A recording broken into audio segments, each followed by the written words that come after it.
Hello everyone. It's James again. And today I want to talk about a few comments that were left on a couple of videos I've made recently, and how they play into the topic of narcissism. Narcissistic abuse.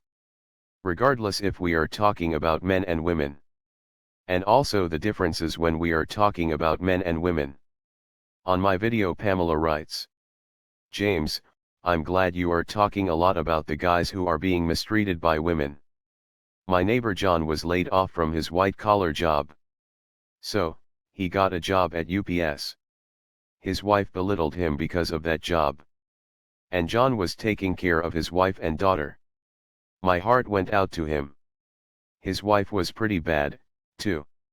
I know there have to be other guys who are being mistreated too. I'm glad your channel has met 30k viewers, too. James, people have to be strong and not care about the shaming tactic, when the people shaming are just people at work. Now this is an important post. Because as I've mentioned before, both men and women can and are narcissistically abused. But there are some taboos that society has in place that allows the narcissistic abuse to go on and on and on. And one of those taboos is to speak out against women that abuse men. Heck, to even hint at that fact women are capable of abusing men is taboo. And the reason why they do so is they know. The more that it's talked about, the more people will wake up. And they know they will no longer get their narcissistic supply. Because as I've mentioned before, today's treatment of men, or what is socially acceptable in our society, is indeed 100% narcissistic abuse. How society tells women today how they should treat men and how they should have relationships with men is indeed 100% narcissistic abuse. Now, do all women do this? No. Not all.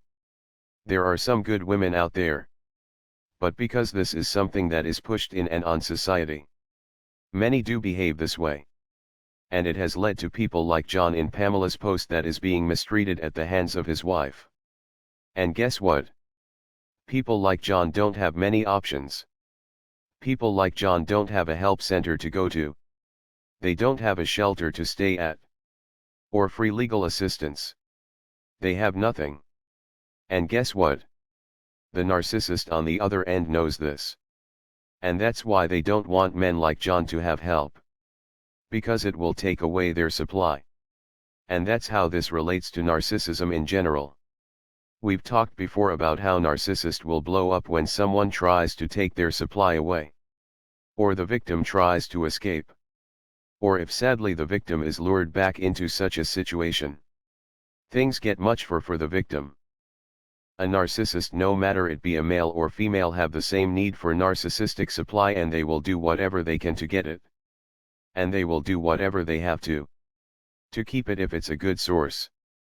And right now women that are narcissists are having a field day. They can trap men like John into legal contracts that will make his life a living hell to get out of. And as a side note, this is something I was thinking about for a while. I've talked to many young men across the world. And some of these men say, you know, James, I was with this woman. I was in love. We got married. Or maybe they were still dating. And how they started out poor together. And he was working hard to move up in life financially. And for some reason the woman was able to move up a bit faster than he was able to. And even though this was the case, he never thought she would ever leave him because they had something special. Then one day, he, or these other men, find out that out of the blue this woman of their dreams is leaving them for a man at her office. A man that makes more than him. And more than her. Or she leaves him for a man she met online. Or a man that she met at a convention. And they tell these guys, you weren't going in the right life direction. Or you weren't excelling fast enough. And that makes me think about John. You know, this is a tough world we live in. You might have a job today and tomorrow you don't. And let's say if you have a man and woman, let's say that love each other very much. No problems or issues. And let's say they are both working. They are both working good jobs. And let's say the woman loses her job due to no fault of her own. And she is having a heck of a time finding another job that pays the same. And that has the same prestige as the last job she had. And mind you, we are talking about a relationship that is good. They both get along great and all of that. The last thing this woman has to worry about is this man leaving her because she's not bringing in enough money. But we know that if the roles were reversed, and even if they were in love and no issues at all, if the man lost his job and had to take a lesser job somewhere else, it would be a real concern for this man that he will lose this woman. Even if they were able to pay their bills okay, due to the fact she was still making a great living. Now I know men have been known as the protectors. But in society you can have a great job one day, and tomorrow not so much. And that's oftentimes what a person's relationship is riding on. And the reason why it is in many men's minds when such a sad event happens is, they've seen men that appeared to have great relationships lose their girlfriends or wives shortly after they lost their good jobs. And I think it's a sad thing. And it's something that is pushed by the social engineers. Because I do believe hypergamy can be altered as the social engineers alter it all the time. Because there were men that lost their jobs 70 years ago. And yes, some women left the men. But many didn't. Many stayed. Many took in doing others' laundry to make extra money if they needed to do so. Whatever it took. Which brings me to another post. But before I jump to the other post, I will say again, thank you Pamela for sharing this story. And it's stories like this that makes me keep on going. Because I want to see people like John have a choice. And have a better ability to get away from such situations. Because there's not a lot of help out there for men that have such problems. And my prayers go out to him. And others that are in his boat. Now I want to jump to the next post.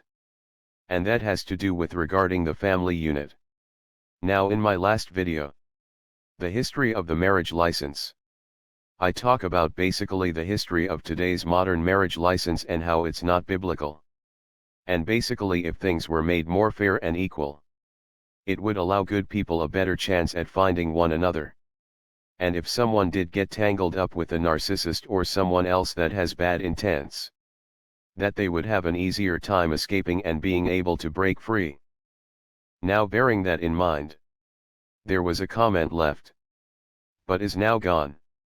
And if the person that left it deleted it, I'm okay with that. No problem there. Because the comment wasn't a bad comment. It was just a comment saying I said something I didn't say. As it was telling me to be careful about idolizing the two-parent household. As there are people that end up with narcissists that leave. And can be a good single parent. And I basically replied back to them, letting them know, thank you for the comment. But I never said anything that would hint at me idolizing a two-parent household. I restated that what I mentioned was having things fair would allow good people a better chance at meeting. And if a good person ended up with a narcissist, they would have a better chance at leaving. However, yes, if both parents are healthy and good people, the child in such a home will fare off better. But that's not something I was addressing in the video at all. I was merely talking about people that sign these crazy contracts that aren't biblical. That ties then to evil narcissists. And it's very hard to get away from them when they do sign such contracts. Now the reason for me talking about this is, I don't think this comment had malintent. I think it was coming from a point of emotions. Oftentimes when people see a video title, or hear a couple of sentences, they start to feel a certain way about the subject at hand and they stop listening. So times like this, the comments don't even closely match what was being talked about in the video.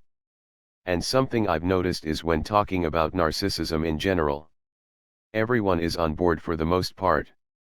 But when we talk about narcissism and the differences between men and women, some people start to feel a kind of way and comment from their emotions instead of commenting on what was really being talked about. However, I will tell you. Many people are really seeing the truth. They are seeing the matrix for what it is. Which is a good thing. Because the fact is, right now, the way it's set up, is if you are a narcissist and you get tangled up with someone that's not, there's a good chance that narcissist can ruin that person's life. And as it stands in state-sanctioned marriages, the one that earns the most money usually comes out the loser. And that's why you see more women marrying up. As I've said before, I don't think it's the woman's normal hypergamous nature kicking in.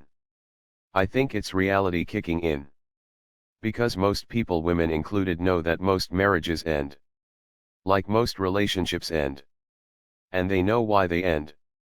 Because in the Western world, women by and large are responsible for either breaking up with someone they are dating or filing for divorce.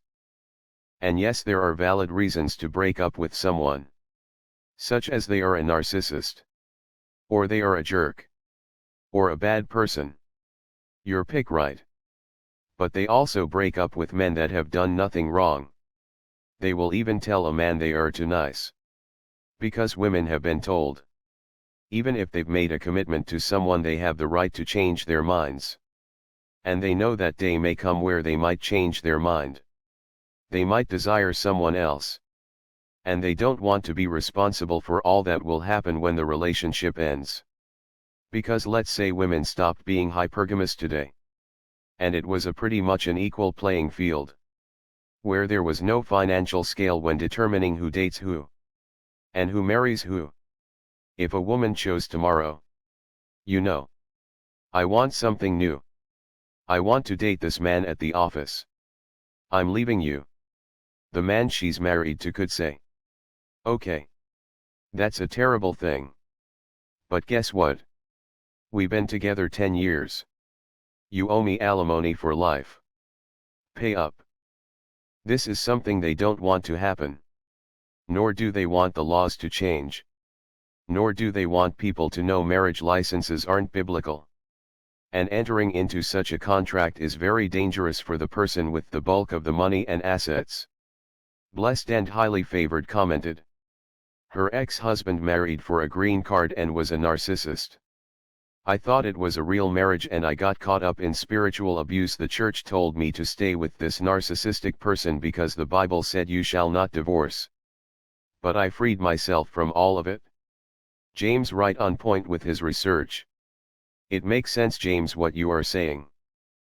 Now here's a woman that isn't showing the hypergamous traits. And chose to marry a man based on love. And here she was stuck with someone like men often are today. So yes.